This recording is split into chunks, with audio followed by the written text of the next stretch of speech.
పాకిస్తాన్ ఒక ప్రార్థన చెయ్యాలి.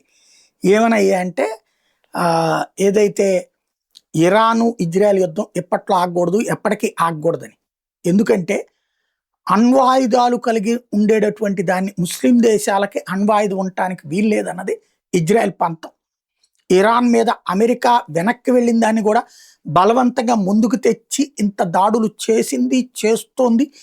అలాగే ముస్లిం తీవ్రవాద సంస్థలైనటువంటి హెజ్బుల్లా, హమాసు, హౌతీల అంతం చూస్తున్నది. అందుకే అణుబాంబులు వాళ్ళ చేతిలో ఉంటే ప్రమాదం అని అది అమెరికా కూడా అంగీకరించడం వల్లనే ఇప్పటిదాకా గొడవ నడుస్తూనే ఉంది.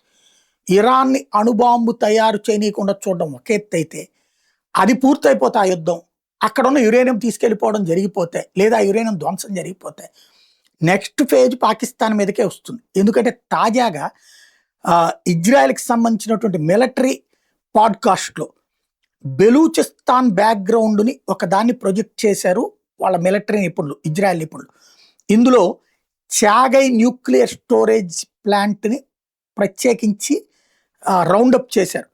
చాగై, క్వెట్టా, పంజ్గూర్ మిలిటరీ జోన్స్లో సెకండ్ స్ట్రైక్ సర్వైబిలిటీ ఉండేటట్టు, అంటే నెక్స్ట్ భవిష్యత్తులో తమ దాడుల్లో ఇది ఉండొచ్చు అన్నటువంటిది ప్రొజెక్ట్ చేసుకొచ్చారు. ఒక పక్కన పాకిస్తాన్ నుంచి బెలూచిస్తాన్ వేరు కావాలనుకుంటున్న ఉద్యమాల వెనకాల అమెరికా ఉందని ఇప్పటిదాకా అనుకుంటుంటే, అమెరికాతో పాటు ఇజ్రాయెల్ కూడా ఉందన్నటువంటి విషయం ఇప్పుడు అక్కడ స్పష్టమవుతుంది.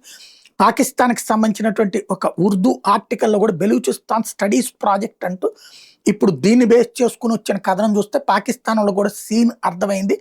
బెలూచిస్తాన్ అనేటటువంటిది సెన్సిటివ్గా ఇక ఇజ్రాయెల్ తయారు చేస్తుంది అన్నది.